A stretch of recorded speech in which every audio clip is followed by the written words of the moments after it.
The mop made a wet, rhythmic sound against marble, back and forth, back and forth. Marcus Sterling kept his head down, shoulders hunched, playing the part. The executive wing of Sterling Industries gleamed under fluorescent lights, all glass and steel and money. Laughter erupted from conference room 3A. Not friendly laughter, the cruel kind that made your stomach drop. Through the cracked door Marcus watched. A woman stood at the front of the room, her emerald green blouse crisp and professional. Her hands trembled as she held up charts. Numbers, projections, good ones. Are you finished wasting our time? Derek Hamilton leaned back in his chair, arms crossed. Regional manager. Marcus had hired him 5 years ago. Trusted him, the woman's voice barely carried. The data shows we could increase market share by... The data shows you don't belong in this room. Derek's smile was sharp. Go back to HR where you can, be more comfortable. Someone snickered, Karen from his executive team. Others looked at their phones. The woman gathered her papers with shaking hands. She walked out, eyes down. Passed right by Marcus. He saw the tear tracking down her cheek. Marcus's grip on the mop handle turned his knuckles white. The recording device hidden in his chest pocket captured every word, every laugh. Derek's voice followed her out. That's what happens when we lower our standards. More laughter. Agreement. Casual cruelty served with morning coffee. Marcus pushed his cleaning cart forward. Just the janitor. Nobody important. Nobody watching. His eyes, sharp, calculating, burning with barely contained rage, told a different story. 3 weeks ago, Marcus Sterling had stood in this same building, wearing a $2,000 suit. Corner office, panoramic view. The self-made billionaire who built Sterling Industries from a garage startup to a $3 billion empire. He'd grown up with nothing. A single mother working 3 jobs. Section 8 housing. Scholarship kid who clawed his way through business school. Every achievement earned through blood and sleepless nights. 20 years of building. He'd created something he thought mattered. A company that valued talent over connections, merit over background. Or so he'd believed. The anonymous email arrived on a Tuesday. Subject line, what's really happening?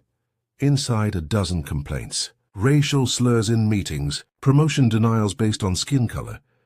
A culture of discrimination hiding behind corporate professionalism. He'd called HR. Sharon Reynolds assured him it was handled. Disgruntled employees exaggerating isolated incidents, but the emails kept coming. Different people. Same stories, same names appearing in every complaint. So Marcus did what nobody expected. He disappeared.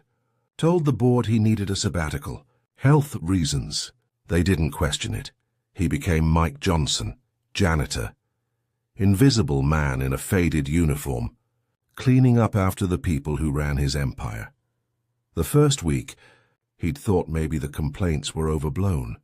Misunderstandings, people too sensitive. The second week shattered that illusion. By week 3, he understood. The company he'd built to honor his mother's memory had become exactly the kind of place that destroyed her spirit. His apartment now was a studio in Queens, not his penthouse in Manhattan. He rode the subway at 5 a.m. He ate lunch alone in the break room, listening, watching, learning who his people really were when they thought no one important was looking. The dream was supposed to be different. Build something clean, something that judged you by your work, not your last name or skin color. Reality was uglier than any business failure he'd ever faced. The Monday morning meeting started at 9 sharp. Marcus emptied trash bins in the hallway, positioning himself near the open door. Jamal Washington stood at the presentation screen. Mid-30s, Stanford MBA, 5 years with the company. His market analysis was brilliant. Marcus had read it last night after finding a copy in the recycling. If we pivot to emerging markets now, Jamal explained, we capture first-mover advantage. Conservative estimate, $35 million in new revenue by Q3. The slides were professional. The data airtight. Jamal's voice carried confidence earned through competence. Derek Hamilton checked his phone. Didn't look up. Anyone have real ideas? The room went silent. Jamal froze mid-sentence. I'm sorry? Jamal's confusion was genuine. Derek finally looked up. His expression was bored, dismissive. People like you don't understand corporate strategy. You see numbers, think that's all that matters. But there's nuance, culture fit, things you'd need years to grasp. People like you. The words hung in the air like poison gas. Karen jumped in, laughing. Derek's right. Maybe focus on operational support? That's more your speed. Jamal's jaw tightened. His hands gripped the presentation remote. With respect, I've managed 3 successful product launches. My division leads in. Your division follows directions well. Derek stood, gathering his things. Let's move on. Thompson, what do you have? A white man in his 20s stood up. His presentation was half-baked. Numbers didn't add up. Derek nodded along, engaged now, offering suggestions. Jamal sat down.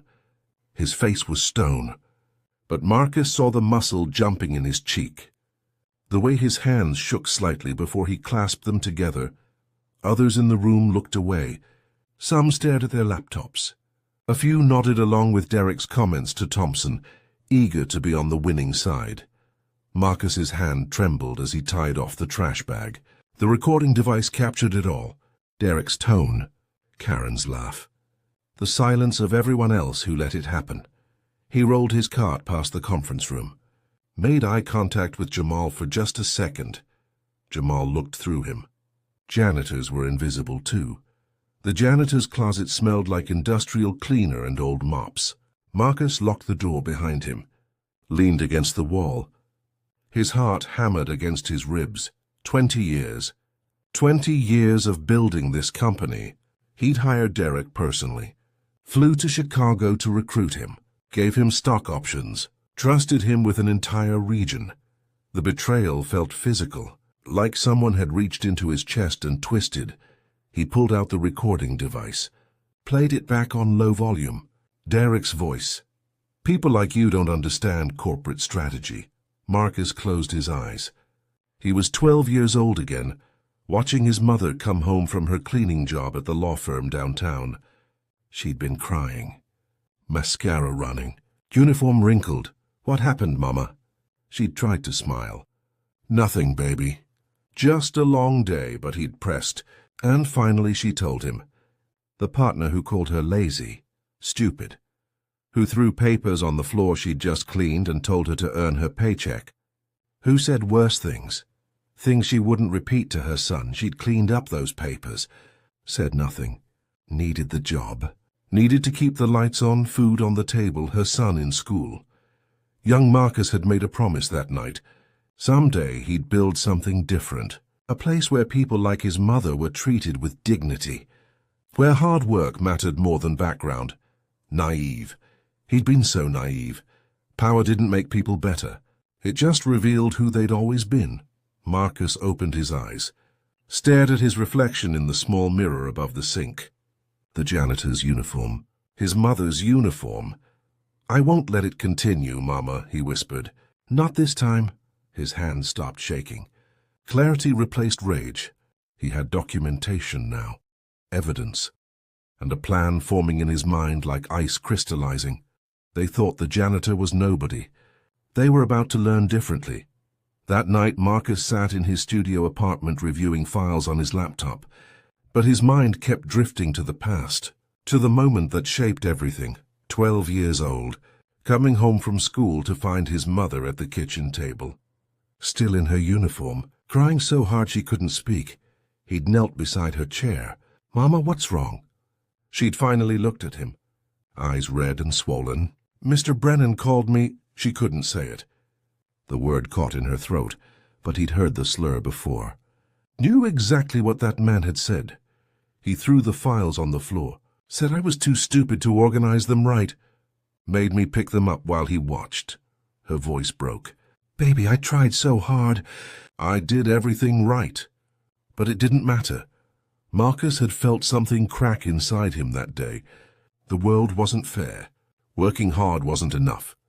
Being good wasn't enough. His mother had stroked his face. "Don't you ever let anyone make you small, Marcus. You hear me? You're going to be something. Something so big they can't ignore you."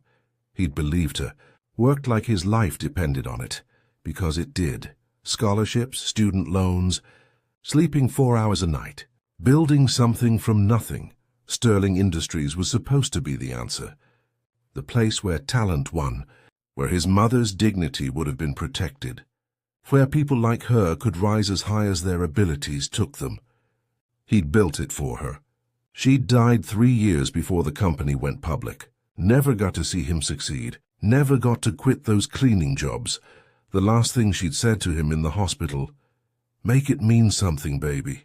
Make it count." Marcus closed his laptop, looked at her picture on his desk. She was smiling, proud, hopeful. "I failed you, Mama," he whispered. "But I'm going to fix it." The skills she'd taught him, resilience, observation, the ability to see what people revealed when they thought you didn't matter. Those were his weapons now. Derek Hamilton had no idea who he was really dealing with.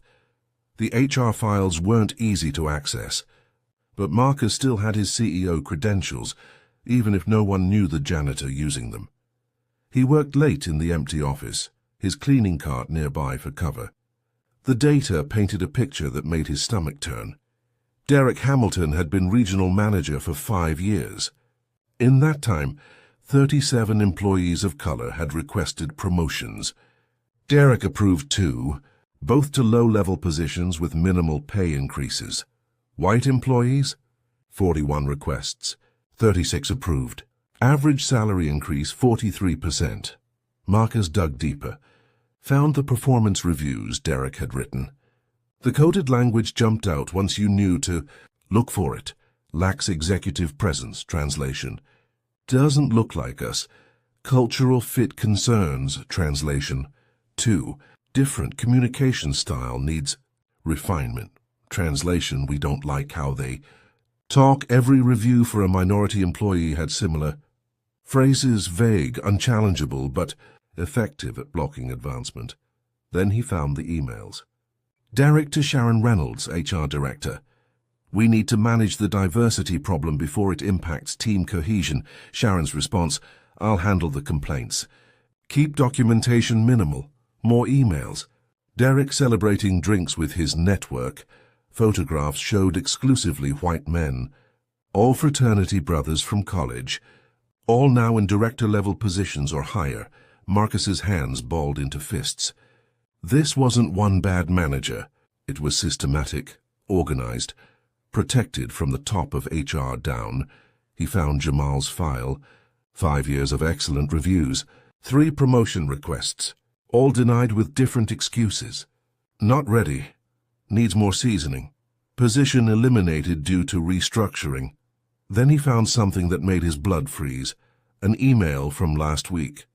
Derek to Sharon, "Washington is becoming a problem. Too vocal about advancement. Recommend termination. I'll fabricate performance concerns." Sharon's reply, "Agreed. Begin documentation." They were planning to fire Jamal, not for performance, for having the audacity to ask for what he'd earned. Marcus sat back in his chair. The office was silent except for the hum of computers. Through the window, the city glittered with lights. All those people working hard, believing in fairness. How many other companies had this same rot beneath the surface?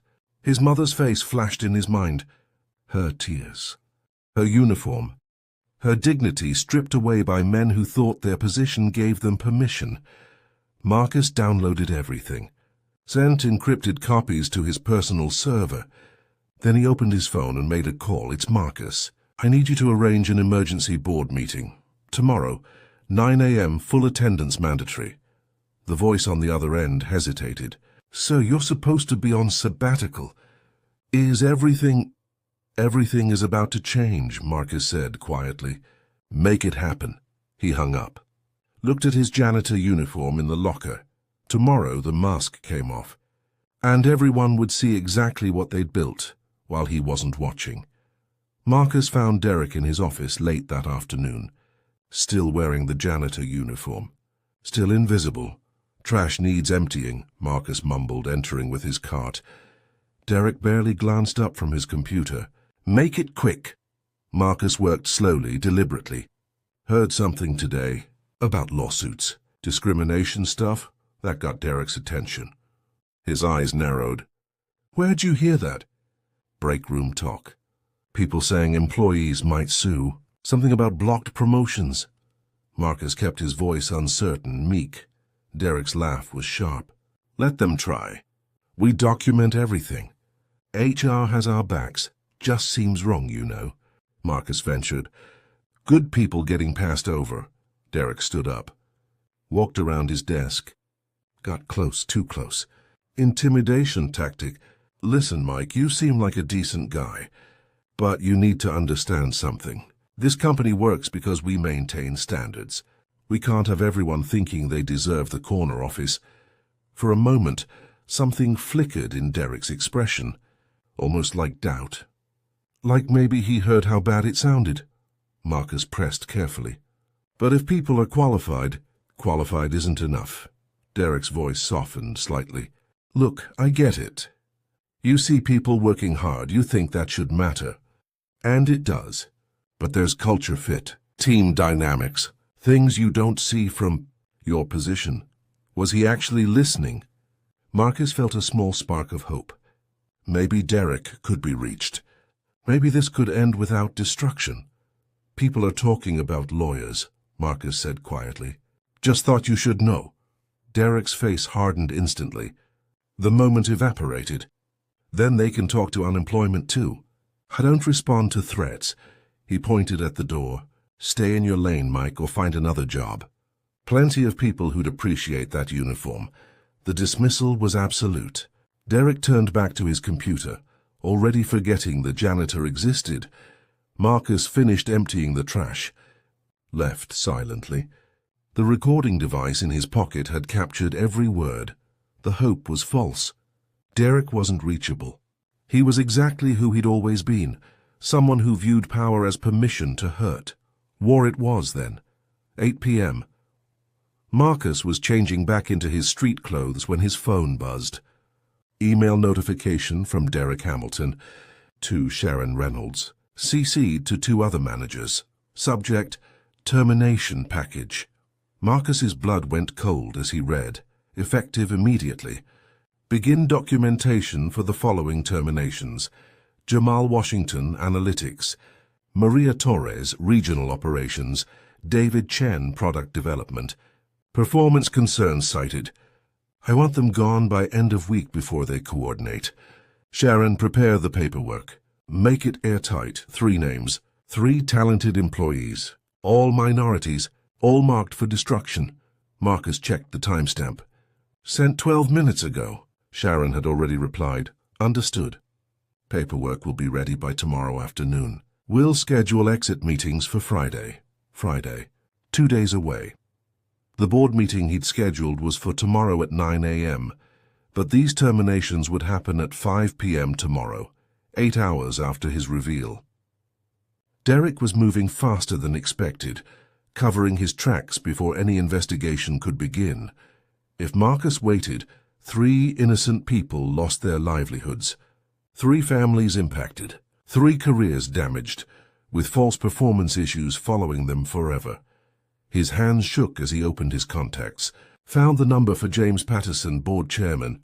James, it's Marcus. Marcus, you're supposed to be on sabbatical. What's change of plans? I need an emergency board meeting tonight now, within the hour. Silence. Then tonight? That's impossible. Board members are scattered across virtual meeting. Mandatory attendance. Everyone logs in or they're off the board. Marcus's voice carried steel. I'm invoking my emergency powers as CEO. This isn't a request. Another pause. James knew that tone. What's happened? You'll see in an hour. Send the meeting link to everyone, including Derek Hamilton and Sharon Reynolds from HR. Derek and Sharon? They're not board members. They are tonight, Marcus ended the call. His reflection stared back from the locker room mirror, still in the janitor's uniform. He grabbed his suit from the bag, the first time he'd worn it in 3 weeks. The transformation felt symbolic. Mike Johnson was about to disappear. Marcus Sterling was coming back, but he was bringing everything he'd learned in the shadows with him. His phone buzzed again. Meeting link sent. Board members confirming attendance, confused but compliant. Derek confirmed too. Probably thought it was about quarterly numbers. Marcus smiled without humor. Tomorrow's reckoning had just become tonight's, and no one was ready for what was about to happen. Marcus sat alone in the executive bathroom, 30 minutes before the meeting, still wearing his janitor uniform. The suit hung on the door hook, waiting. He stared at his reflection in the floor-length mirror. The man looking back was tired, older than 3 weeks ago, eyes carrying weight that hadn't been there before. 20 years of building. All the late nights, sacrificed relationships, missed moments. He told himself it mattered, that he was creating something good, something that honored his mother's memory. What had he really built? A machine that crushed people the same way that law firm had crushed her. His phone sat on the counter, screen dark. One unread email notification glowed. He knew what it was. Derek's termination order. 3 lives about to be destroyed. Every complaint he'd dismissed as HR handled it. Every time he'd said, trust your managers. Every board meeting where he'd celebrated growth without asking about the human cost. The silence in the bathroom was absolute. Just him and his failures. His mother's voice echoed from memory. You don't fight hate by looking away, baby. But he had looked away. Hidden in his corner office. Believed the reports instead of checking for himself. Trusted systems instead of protecting people. The loneliness of leadership had never felt heavier. He could expose Derek and Sharon tonight, fire them. But could he ever really fix what he'd let rot? Marcus picked up his phone, opened the email. Jamal Washington's name stared back at him. A man whose only crime was being excellent while black, just like his mother had been excellent at her job, and punished for it anyway. He thought of her last words. Make it mean something, baby. Make it count. Tonight it would count. Win or lose, succeed or fail. Tonight he'd finally fight instead of looking away. Marcus stood. Took off the janitor uniform for the last time. Put on the suit piece by piece, the armor of power, but he folded the uniform carefully. Set it on the counter like a memorial. That man, Mike Johnson, the invisible janitor, had taught him more in 3 weeks than 20 years as CEO. 8:45 p.m. Marcus entered the boardroom from the back entrance. The main screen showed 11 video windows. Board members logged in from homes, hotels, offices around the country. Derek Hamilton and Sharon Reynolds sat at the conference table, in person. Looking confused but unconcerned, Marcus stood in the shadows by the door. Still in the janitor uniform, he'd changed his mind. The suit could wait. James Patterson's face filled the main screen. Marcus, are you there? I'm here, James. Marcus stepped forward into the light. Derek's head snapped up. His face went from confusion to recognition to something like contempt. What's the janitor doing in here? Board members leaned closer to their cameras, squinting. Then one by one, recognition dawned. Oh my God, whispered Elena Rodriguez, board member and former COO. Marcus? Sharon Reynolds stood up fast enough to knock her chair backward. Derek's face drained of color. You're supposed to be on sabbatical. Marcus walked calmly to the head of the table. I lied. For 3 weeks I've been working here. As Mike Johnson, learning what really happens in my company when I'm not watching. He pulled out the recording device. Set it on the table. Before you speak, Derek, you should know everything you've said in the last 3 weeks is documented. Every meeting, every conversation, every casual cruelty you thought no one important heard. Derek's mouth opened, closed. No words came out. Marcus turned to the screen. James, pull up the shared drive I sent you 30 minutes ago. The folder marked Evidence. Files appeared on the screen. Dozens of them. Recordings, emails, performance reviews, salary data. What you're about to see, Marcus said quietly, is proof that the company I built to honor my mother's memory has become exactly the kind of place that destroyed her spirit. He pressed play on the first recording. Derek's voice filled the room. People like you don't understand corporate strategy. Sharon closed her eyes. Derek gripped the edge of the table.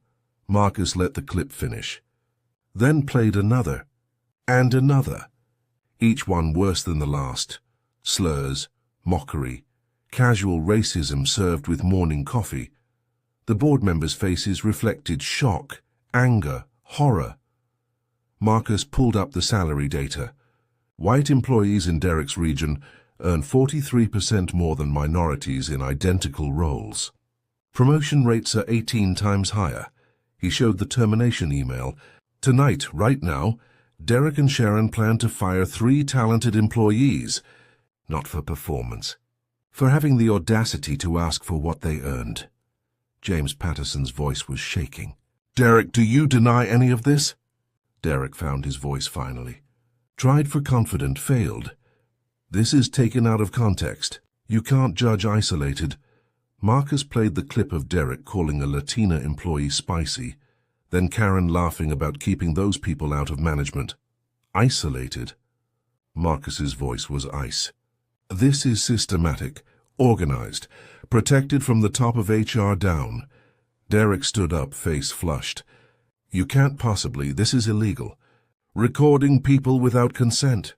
Single-party consent state, Marcus said calmly. I was part of every conversation. Perfectly legal. Sharon tried a different approach. Marcus, I understand you're upset. But managing a diverse workforce requires difficult decisions. Sometimes people misinterpret. Misinterpret? Elena Rodriguez's voice cut through the screen.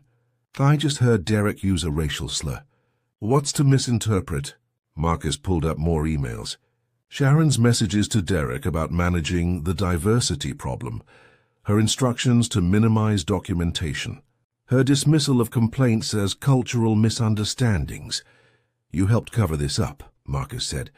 HR's job is to protect employees. You protected the people harming them.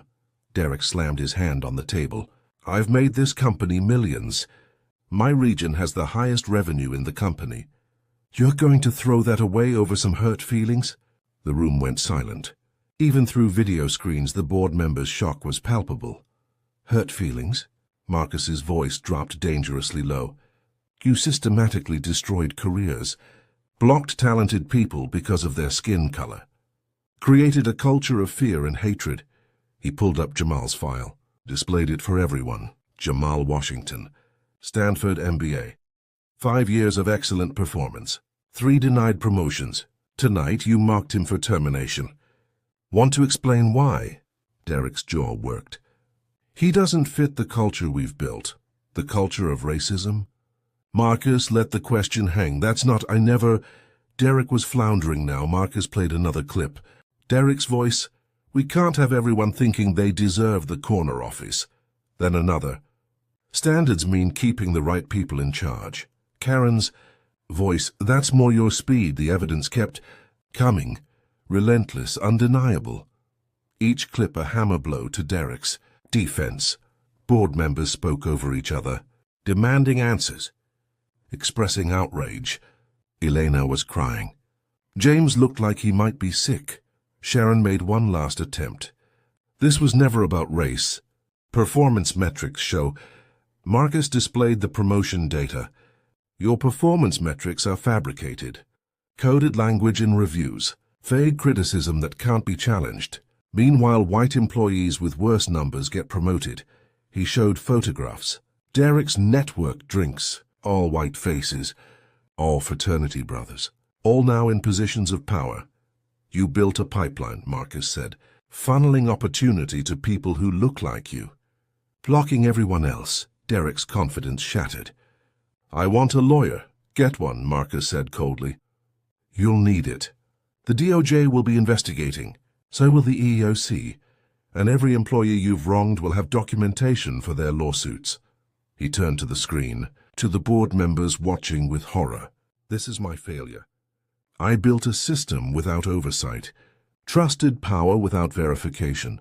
Let this rot fester, because I was too busy celebrating growth to check what we'd sacrificed to achieve it. His voice cracked slightly. My mother cleaned offices. She faced this same hatred. I built this company to create something better. Instead, I created another place where people like her get crushed. The room was absolutely silent. Marcus straightened. Effective immediately, Derek Hamilton and Sharon Reynolds are terminated. Security will escort you out. Your stock options are voided. And I will personally ensure every employee you've harmed gets justice. Derek stood, face purple with rage. This is illegal termination. I'll sue for everything you— Try it, Marcus said quietly. Bring your lawyers. I'll bring 3 weeks of evidence, proving you turned my company into your personal discrimination machine. See how that goes. Security entered. Derek and Sharon left, escorted, disgraced. The boardroom fell silent except for the hum of computers. Marcus stood alone at the head of the table, still wearing a janitor's uniform, still carrying the weight of what he'd let happen, but finally fighting instead of looking away. 2 weeks later, Sterling Industries looked different, felt different. Marcus stood in the main atrium watching employees arrive for work. The morning rush of coffee and conversation. People of every background, moving through the space his mother never got to see. Jamal Washington walked past, heading to his new office. Director of Analytics. The promotion he'd earned 3 years ago, finally recognized. He caught Marcus's eye and nodded. Respect between equals. Maria Torres ran regional operations now, replacing Derek. Her first act was implementing blind resume reviews. No names, no photos, just qualifications and work samples. David Chen led the product. Development expansion into Asian markets. The position Derek had blocked because we need someone who understands our American culture. The changes went deeper than personnel. Marcus had restructured everything. HR now reported directly to an independent ethics board. Anonymous complaint hotlines monitored by external firms. Mandatory bias training for all management. Salary audits conducted quarterly. He'd also done something unusual. Kept the janitor position. Worked it himself every Friday. Not undercover. Everyone knew who he was now. But he wanted to remember, to stay connected to what people revealed when they thought no one important was watching. That afternoon, Marcus drove to the cemetery, knelt by his mother's grave in the autumn sunlight. I got it wrong the first time, Mama, he said quietly. Built something that hurt people like you. But I'm fixing it, making it what it should have been from the start. He placed flowers on her headstone. White roses, her favorite. The company you never got to see, it finally treats people the way you deserve to be treated. With dignity, respect, recognition for what they contribute, not what they look like. A breeze stirred the leaves. He imagined her voice. Now you're doing it right, baby. Marcus stood, looked out over the rows of headstones. How many people here had faced what his mother faced? Worked hard, stayed silent, endured cruelty because they needed the paycheck? He couldn't change the past, couldn't undo the damage Derek had caused or his own failure to see it sooner, but he could make sure it never happened again. Could build something that actually meant what he'd always claimed it meant. Power without presence was permission. He'd learned that the hard way. Now finally he was present. And everyone in his company knew it. Marcus stood at his office window as sunset painted the city gold. 50 stories below, employees streamed out for the evening. Laughing, talking, people of every background, treated with the respect they'd earned. He thought about the janitor's uniform hanging in his closet. Mike Johnson had taught him more than 20 years as CEO. Taught him that power without accountability breeds monsters. That trust without verification enables evil. That the most dangerous phrase in leadership is, I didn't know. You can't fight hate from a distance. You can't demand excellence while ignoring cruelty. You can't build something meaningful without watching what gets built in the shadows. Sometimes the only way to understand what you've created is to see it through the eyes of those at the bottom, to walk where they walk, to hear what they hear when the powerful think no one's listening. Derek Hamilton had been wrong about one thing. Standards didn't mean keeping the right people in charge. Standards meant ensuring everyone had a fair chance to rise based on their merit, their work, their talent, not their skin color, not their connections, not whether they fit some arbitrary culture defined by people already in power. Marcus pulled out his phone, looked at the photograph of his mother he kept on his home screen. She was smiling, proud, hopeful for the future she wouldn't live to see. "I finally made it count, Mama," he whispered. The city lights flickered on as darkness fell. But inside Sterling Industries, things were brighter than they'd ever been. Not because of profit margins or growth projections, but because people finally saw each other. Really saw each other, beyond uniforms and titles and assumptions about who deserved a seat at the table. True leadership isn't about the view from the top. It's about having the courage to descend, to witness, to face uncomfortable truths about what you've built, and then, hardest of all, having the strength to tear it down and rebuild it right. Sometimes you have to become invisible to see what's really visible. Sometimes you have to lose everything you thought you knew to find what actually matters. And sometimes the most powerful thing a person can do is admit they were wrong and fight like hell to make it right.